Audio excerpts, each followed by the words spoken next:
CPD, or that cephalopelvic disproportion. So what's happening here? You need to break down the word and it'll really give you a clue. So cephalopelvic disproportion. Cephalo, head, pelvic, mom's pelvis.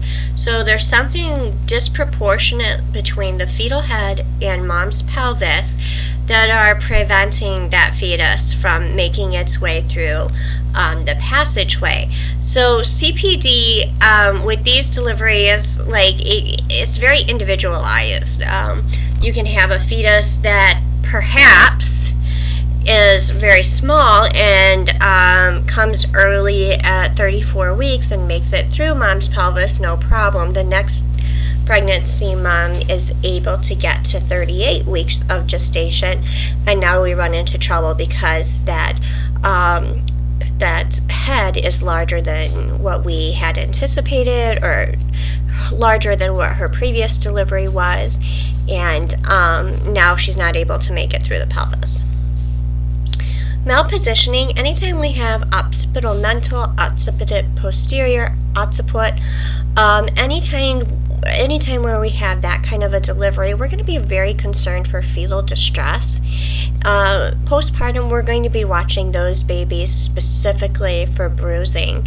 But if you can try to imagine trying to push through the largest part of the head through the vaginal delivery is going to be very concerning. Malpositioning regarding malpresentation, regarding breech delivery. Again, I touched on that when we talked about breech deliveries and how that can be related to slowing down of labor because we have those soft buttocks hitting the cervix instead of the hard fetal head, which slows down that dilation and effacement process. Just a kind of a heads up, if we do have a malpresentation baby with a breech delivery, where are we anticipating that those fetal heart tones will be heard? Above or below the umbilicus?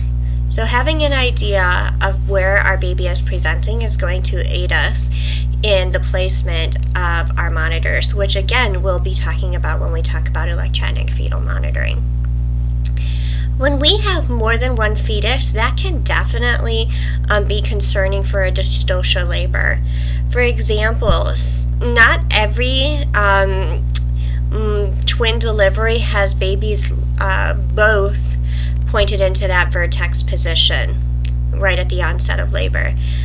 We can have one vertex and one breech, which is not an uncommon occurrence, as those two little feti are trying to make room and accommodate for each other inside of that placenta, inside of that uterus. Again, fetal size here. Are these twins that have been able to make it to almost a full gestation? Are these triplets that have been able to make it to almost a full gestation? Is that going to put a strain on the delivery process? Absolutely. Again, that fetal gestational age can also factor into that. Now, with that being said, remember that your induction thresholds, when we were talking about induction of labor, when you have a multi-fetal delivery, the recommendations are to try to induce generally at a lower gestational age because we are concerned for dystocia related to that. And we're also going to talk about shoulder dystocia. Now, shoulder dystocia is an obstetric emergency. So what is happening here is we have a very difficult labor in which the head is born, but the anterior shoulder has been caught on pubic symphysis. In this case, the baby is going to experience birth injuries. And unfortunately, you can't say, okay, well, I am anticipating this fetus to deliver out at 9 pounds 4 ounces, so that puts us at a risk for shoulder dystocia, which is true, but then you can't turn around and say, I'm anticipating this baby to be closer to 5 pounds 10 ounces, so I don't have a concern for shoulder dystocia. That's absolutely not true. It's unpredictable and it can occur at any fetal size. one of the assessment pieces, what's going to happen here is we're going to have the head born of this fetus, as you can see in these two diagrams that or in these three pictures in the one picture and the two diagrams, that too. Okay, so what's going to happen here is we've got this turtle sign on this fetus. So as soon as the head is born, it's going to retract against the perineum. So literally the provider has their hands on the fetal head and they feel that fetus's head basically being retracted back into the pelvic cavity. The cheeks bulge out on this fetus, which resembles a turtle trying to pull its head back into the shell. What are our risks for the fetus? Well, definitely asphyxia, especially if we have a nuchal cord on top of that. Something called a brachial plexus palsy. Perhaps we do some nerve damage, or a clavicle fracture as well. For the mom, because we're at risk definitely for vaginal tearing during this occurrence, we are really concerned about excessive blood loss, about a postpartum hemorrhage. They are definitely at high risk for a vaginal wall laceration, and they are also at risk for amniotic fluid emboli, which is as deadly as any pulmonary embolus can be. So we need urgent intervention here, okay?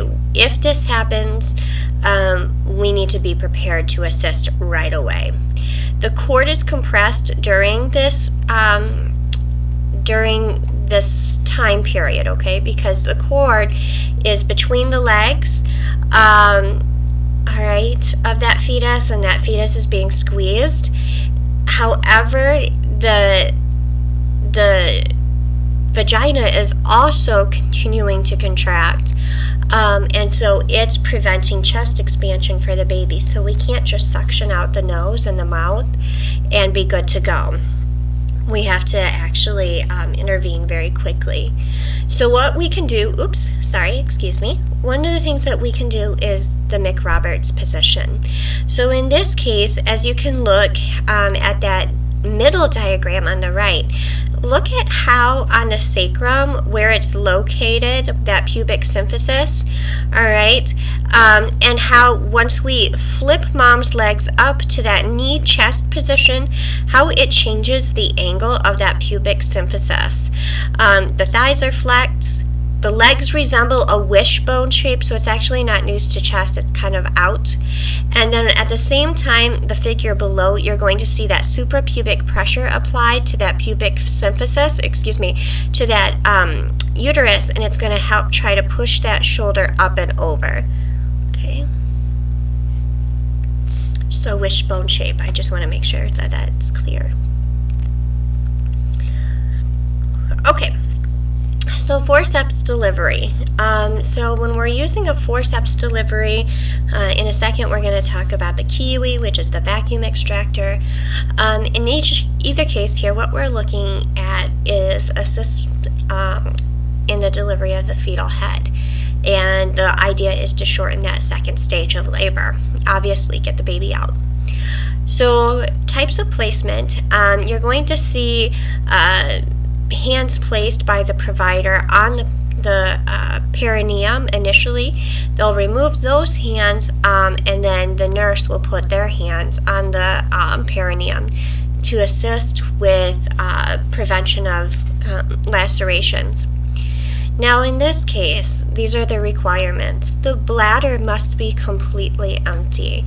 Again, we're not going to be introducing a forceps when we have potentially something like a soft tissue that we can easily take care of with a straight cath that's preventing labor from progressing. So let's straight catheter, make sure that that bladder is nice and empty. We also don't want to do any damage to her bladder. Sticking instruments in there and whatnot can be difficult. Mom has to be fully dilated. Are we going to go fishing around for something when the cervix, when the door isn't even open? Here, let me just stick my shovel through your... No, absolutely not, okay? So mom has to be fully dilated in order for this to happen. That head has to be preferably at a +2 station. absolutely no higher than the engagement station. We need that head to be engaged, otherwise we're at risk once again for that prolapsed cord. The membranes have to be ruptured, and we're going to apply the forceps. We're going to use the forceps during the contraction. We're working with mom's body as a team. Potential complications of the forceps delivery. Vaginal wall lacerations. I don't think that comes as any surprise. You can also have perineal lacerations. You can also have hematomas. Again, we're just looking at trauma to that perineal and vaginal area. Higher risk for neonatal injury, and we'll get a picture here in just a second, but you're going to be looking at concerns for bruising, abrasions to the face. You're going to be looking for facial palsy, and then as well, if we're noticing anything really wonky, we're going to definitely get a head ultrasound and be concerned for bleeding into the brain.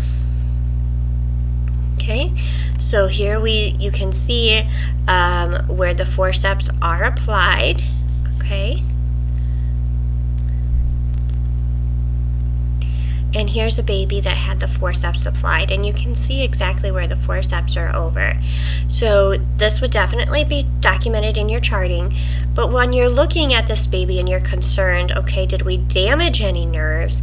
Is the baby's face symmetrical? Example, are we moving both sides of the mouth when the baby does cry? So huge concern there. And then this is another type of intervention, the vacuum extraction. So vacuum extraction with this, again, those same criteria have to be met as far as the bladder being empty, as far as, mom being dilated, and that we're at a +2 station, all of that great stuff. So in this case, what we have is basically a suction cap that's applied to the head.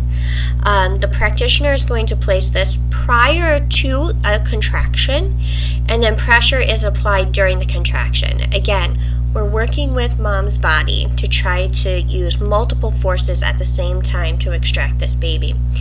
The maximum recommendation is 3 to 4 pulls. Now, I have heard of a lot more than that. I've heard of more than double that number. And just be aware that with each attempt, we're placing this baby at more and more risk of developing a caput or a cephalohematoma, as you can see by those other diagrams. This is going to be both forceps delivery and a vacuum delivery is going to be contraindicated when we're concerned about a cephalopelvic disproportion delivery. Doesn't matter how hard we pull on that baby, if the head does not fit through the pelvis, the head is not going to fit through the pelvis. They're both bony structures. So that would be definitely not indicated if we are anticipating that that's the problem. But as you can see, when we're talking about, once again, those cardinal movements of labor, just looking at that figure A, you can see how that baby moves with each contraction. This is the Kiwi delivery system, so this is the one that is going to be most frequently used, at least in the Swedish American hospital. So that's what that one looks like versus an old pump one. Okay. So if for whatever reason our labor dystocia results in a C-section, these are the type of C-section incisions that you will see.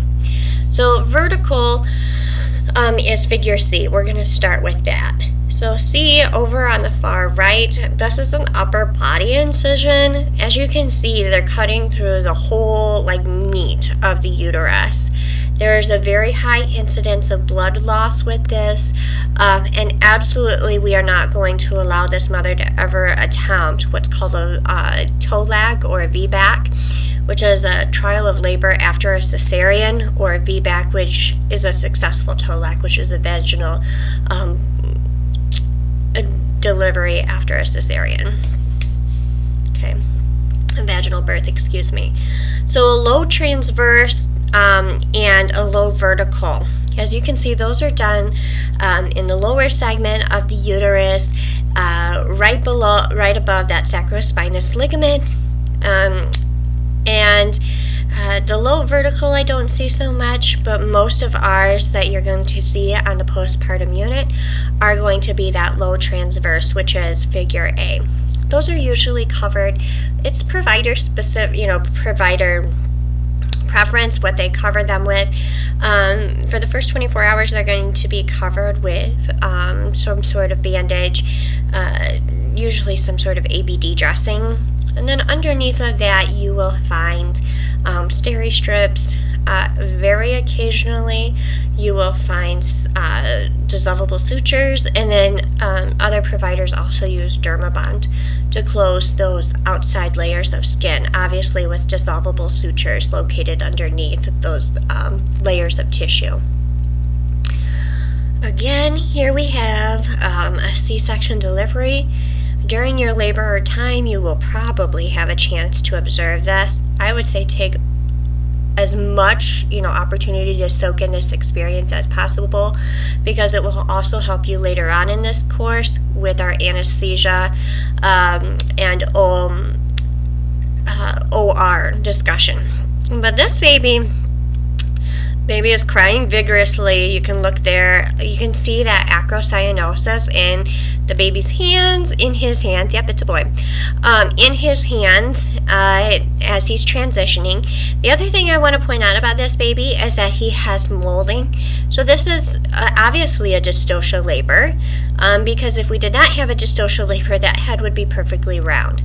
But this baby has attempted to come through the birth canal without success. You'll notice it appears that there are at least 2 providers, and that's not uncommon in ROB to have 2 providers in the delivery room. So following the incision, the infant is grasped by the presenting part, whatever it may be. Especially like if it's a breech delivery, it's going to be a head that comes out first, after the incision is made, and then if it's a vertex delivery, we're going to pull out that head first. We're going to suction that baby. We're going to clamp that cord. Placenta is separated manually and will be removed. The uterus is then suctioned and massaged. So there are complications related to cesarean deliveries. They have a higher risk of maternal aspiration, wound infection, pulmonary emboli, bladder injury. Hey, we're sticking around with sharp tools all the way down in that pelvis. There is a risk for that happening. There is a longer recovery period, as you guys are very well aware. We keep these ladies for 48 hours instead of 24, just for starters, and then we send them home. It is a major surgery, right? And there's also some frustration that a mom can have, like this mom who potentially has some frustration because she obviously attempted pushing on this baby. And maybe C-section wasn't what she had in mind, but it's what happened. So women can be upset with themselves, upset with their bodies for not being able to progress in a vaginal delivery. So preoperatively, if we have a scheduled C-section, if it's like a repeat section or somebody that we know is not going to deliver vaginally, like my friend who had, it was her first baby, but she had been in a terrible accident in her 20s, and her pelvis had been shattered during that car accident. So definitely we weren't going to be pushing this baby through that vaginal canal. So if it's a scheduled, just like any other scheduled procedure, we put them NPO. If it's an unscheduled delivery, we're going to give them Bicitra, which is a clear antacid. So Bicitra is we can't hold off on these babies, right? We can't say, all right, you didn't, you ate, so we're going to push back your, appendectomy. Perhaps, maybe it's a stable appendectomy. We're going to push back your appendectomy by 6 hours. Yes, it still has to come out, but we can buy a little time. We can't buy time with these deliveries. So Bicitra is given prior to delivery. Next, we're going to be talking about fetal monitoring, and I would really suggest paying attention to the YouTube lectures or the YouTube videos that I have placed on the optional information within Eagle regarding fetal monitoring. You are definitely going to be tested on fetal monitoring. It's important to have an understanding and awareness of what's happening. So the fetal heart rate is controlled by the autonomic nervous system, just like it is for all of us. Progressive vaginal dominance occurs as the fetus approaches term delivery, and then after birth results in a gradual decrease in the fetal heart rate. Progressive vagal, not vaginal. I'm sorry, I'm like vaginal. All right, progressive vagal dominance occurs as the fetus approaches term. Okay. The fetal heart rate is under constant and minute adjustments in response to the, ongoing changes within the fetal environment and then external stimuli. Just like any of us, our heart rate goes up and down throughout the day based on stimuli. Same is going to happen here with our baby, with our fetus. So the whole point about fetal monitoring, though, is when we're in a delivery situation or even prior to delivery, we're going to want information about how well that fetus is being oxygenated. We also want to prevent any sort of fetal injury from inadequate oxygenation. And we also want to be alert and detect and know about fetal heart rate changes before they're prolonged and profound. So during a routine prenatal visit, you can use an external Doppler in order to assess the fetal heart rate. So this is very much what they look like. The provider uses an ultrasound gel. It gets the fetal heart rate. Mom is able to listen to that in the office, and then mom is able to get up and go. You can actually buy these on Amazon and other baby supply stores as well if you would like to listen to your own fetal heart rate at home. External fetal monitoring requires a little bit more training. The equipment is a little bit more heavy.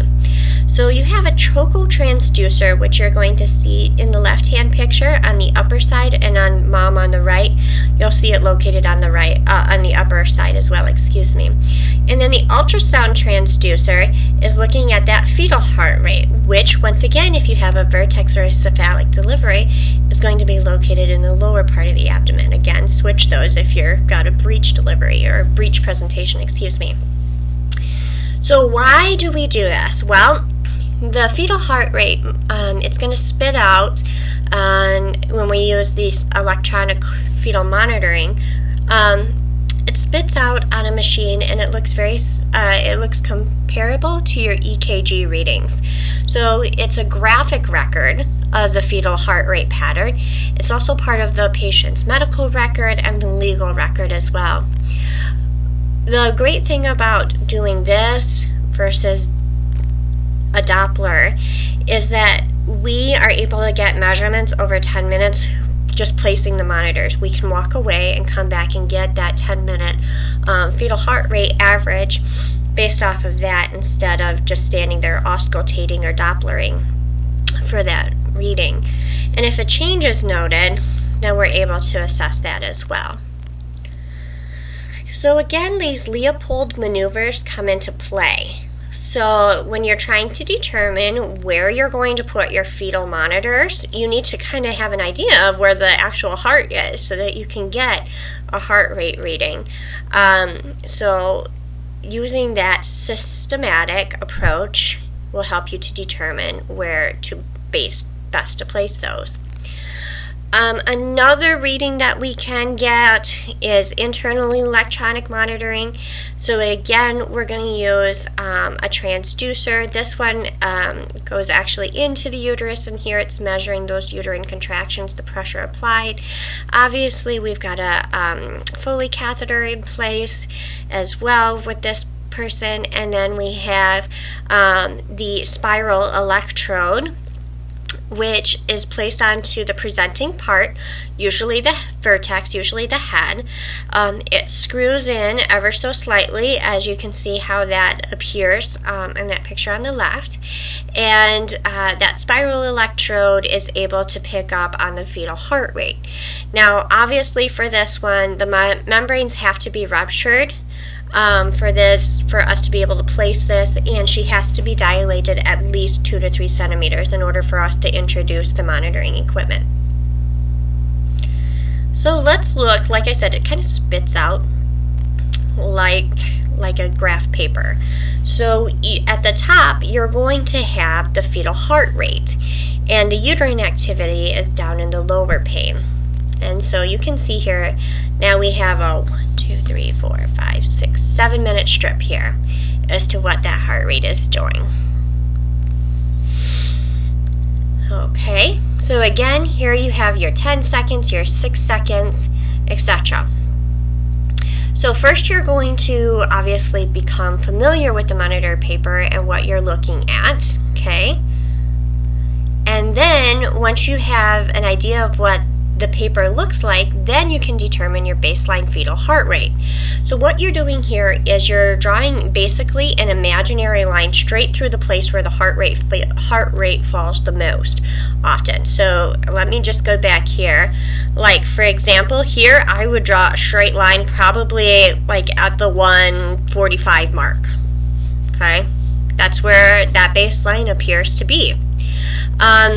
And then you're going to not include any decelerations where the heart rate falls drastically below that baseline, or any accelerations when it goes above that baseline when you're determining what your actual baseline heart rate is. We're going to average it over a 10-minute second, and we're going to average it closest to the nearest number 5. So normal parameters. So we have 110 to 160 beats per minute is what we would expect our fetal heart rate to be during labor. Bradycardia is anything less than 110, and tachy is anything greater than 160. Remember, these would be baseline. Okay, so it's not going to, when our heart rate goes up and then comes back down on our fetal heart rate in response to a contraction, that's an acceleration. It's not tachycardic, because remember, you're going over that 10-minute seconds. And then we also will talk about baseline variability here in a moment. But first, let's talk about Brady. All right, see how we're going over those 10-minute segments? Okay, and I'm only showing you part of this strip. But this heart rate change appears right about where that B is in beats per minute after 80. It seems that somehow after that, BB heart rate dropped from 80 to 60, which 80 in itself was low. And it's staying down there. We're not coming back up to our baseline. So by definition, a fetal heart rate in bradycardia is going to be less than 110 beats per minute for 10 minutes or greater. You have to distinguish it from prolonged decelerations, which again we're going to talk about here in a moment. I'm not going to ask you to do that, but I should say the nurse must be able to distinguish, the labor nurse must be able to distinguish that. True fetal bradycardia is typically rare, and it's usually related to fetal oxygenation. These babies can also have potentially positioning issues, whether this baby is occiput posterior or a transverse presentation, cephalopelvic disproportion, anything like that, where basically after we rotate that head, we get some better oxygenation, we're able to see an increase in that fetal heart rate. We can also see it in post-stage gestation. Tachy is anything greater than 160 beats per minute, remember again, for 10 minutes or greater. Remember, that's what your baseline is. Mild is anything that runs like 160 to 180. Anything 180 or greater is considered severe. It's non-reassuring. like we are definitely watching this, but we're also taking into account other information at the same time. This baby has kind of some this one up on top has some up and down variability, which is a little bit more reassuring than this lower one where this baby is being sustained at 170 beats per minute. It's an early indicator of fetal hypoxia, so this baby is being starved of oxygen. It can also be related to a maternal fever. It's usually like if mom has if mom has a fever, we have some persistent tachycardia, we are going to be concerned about what is called chorioamnionitis, so an infection of the chorion in the amniotic sac. If there's some hyperthyroidism, maternal or fetal anemia, or fetal tachyarrhythmia or congenital anomalies on board as well, these can also cause some fetal tachycardia. So now we're going to talk about variability. So variability is reflective of a healthy nervous system. It's also reflective of healthy chemoreceptors, baroreceptors, as these all respond to fetal oxygenation and perfusion, and as well cardiac responsiveness. So as you're sitting here and you're listening to my voice and you're getting very sleepy, your heart rate begins to fall. But if I mention that we're going to have a pop quiz, that we're going to be giving you these strips and telling me exactly what's going on with this fetal heart rate and what we're going to do with this baby, your heart rate will begin to increase. That is a normal response. Your breathing picks up. It's all what your healthy body is doing. We want the same to be said of our fetus. We want to see our fetus stressed and then his or her heart rate respond appropriately. So when we are determining variability, what we're looking for is how many beats of change we can detect in the heart rate from kind of the baseline. So if we see absent or minimal variability, like what you see in those top two boxes, we're a little bit concerned, because especially if we have uterine contractions at this point and nothing is changing with our heart rate, we're concerned that there's some fetal hypoxia. You can also see it in fetal tachycardia. I think if we go back here, this baby has like absent to minimal variability here on the bottom, and their heart rate is being sustained at that 170 beats per minute. So you can see it in tachy as well. It doesn't reflect Brady or per se. It can happen at any baseline rate. Now, infants who are premature, you will see this. And so this minimal to absent variability, and that would be considered a normal finding. But after 32 weeks of gestation, we should be seeing some changes reflected in their fetal heart rate. A moderate variability, which is in figure C, that is looking at 6 to 25 beats of change, like more than a half a box to 2.5 boxes. That is reassuring. That is a sign of a good, healthy cardiovascular system for our fetus. Marked variability in figure D is greater than 25 beats per change, so more than 2.5 boxes. But see how it's kind of going up and down, up and down, up and down kind of randomly? The significance of that is really unclear. It's really inconsequential. I'm not going to make a whole lot of determination based off of just marked variability on the strip. I'm going to be looking at how mom is otherwise doing, and what are my other indicators of perfusion. So when we're going to look at the whole strip, right? I shouldn't see marked variability against the whole strip, but I might see a brief period of that. And I'm going to look at where things are happening most often, and then to determine what my variability is. So when we're talking about variability, one of the things that we're going to be talking about are accelerations and decelerations, which are periodic changes. So accelerations are usually associated with fetal movement, vaginal exams, fetal scalp stim, or even external acoustic stimulation. So anytime we see that fetal heart rate go up, it's considered a reassuring sign of fetal well-being in response to stress. Now, decelerations. Decelerations, we have several different types. The first are early decelerations. So early decelerations, we're kind of looking at fetal head compression, okay, is the cause. Now, fetal head compression during, a vaginal contraction, the uterine contraction squeezing through the lower part of the cervix as the baby moves its way through the birth canal, is that normal? Do we want that contraction to happen? Do we want the head to be squeezed? I mean, it's reassuring. That's what happens during the delivering process. So what is happening at a physiologic level is as that head is being squeezed during the contraction, we have the vagal stimulation of the fetal nervous system, and then correspondingly that heart rate drops. Okay.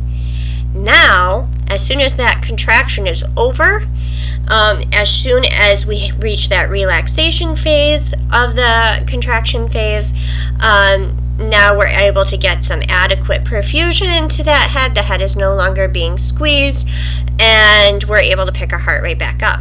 So how do you determine what it looks like? How do you determine what an early deceleration is? So it's going to be a very slow onset, and it's going to mirror that uterine contraction. So you're going to see that slow return to baseline at the end of the contraction. Again, is this good or bad? It's very reassuring. This is normal. All right, late decels. Late decels are a little concerning, okay?